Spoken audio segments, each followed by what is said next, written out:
سیاہ پتلی کے بغیر انتہائی سرخ آنکھیں، پلکیں اور ہونٹ باہر کی جانب مڑے ہوئے، پورے جسم پر سرخ دھاریاں پڑی ہوئیں اور ہاتھ بھی عام انسانوں سے مختلف۔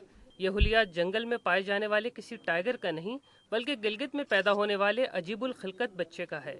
یہ نومولود جمعے کی رات ڈسٹرکٹ ہیڈ کوارٹر اسپتال میں پیدا ہوا۔ اس سے پہلے علاقے میں ایسا نہ کسی نے دیکھا اور نہ سنا تھا۔ یہی وجہ ہے کہ جس کسی کو بھی اس بچے کی پیدائش کا علم ہوا، منہ اٹھائے اسپتال چلا آیا۔ کسی نے اسے چیتا کہا تو کسی نے شیر قرار دیا، کسی نے ٹائیگر کا نام دیا تو کوئی توبہ توبہ کرتا نظر آیا۔ بعض افراد نے تو یہ تک کہہ دیا کہ اس کے ماں باپ نے کسی کا دل دکھایا ہوگا۔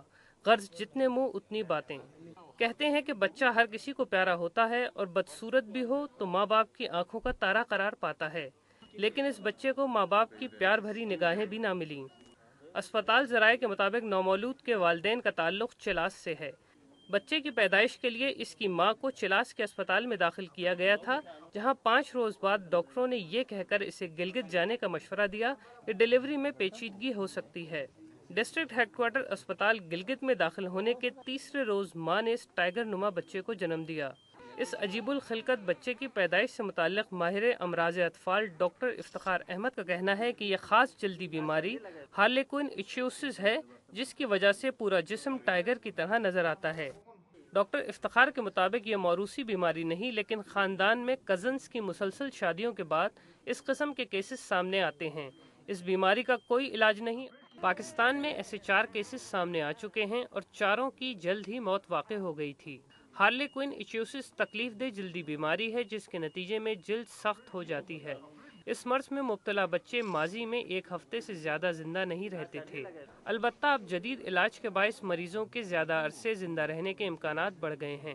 کم سے کم 1 مریض ایسا بھی ریکارڈ پر ہے جو 24 سال تک زندہ رہا تھا۔ اس مرض کے باعث فوری پیچیدگی یہ ہوتی ہے کہ مریض پر جراثیم کے حملے کا خطرہ بڑھ جاتا ہے۔ مرض کے شکار بچوں کی جلد میں دراریں پڑی ہوتی ہیں، اس لیے جراثیم کو آسانی سے جسم میں داخل ہونے کا موقع مل جاتا ہے۔ جلد موٹی اور سخت ہونے کی بنا پر مریض کے جسم میں درجہ حرارت کنٹرول کرنے کی صلاحیت بہت کم ہوتی ہے، اس لیے مریض کے جسم میں پانی کم ہونے کی شکایت بھی پیدا ہو جاتی ہے۔ اس کے ساتھ ہی مریض کو سانس لینے بھی مشکل محسوس ہوتی ہے۔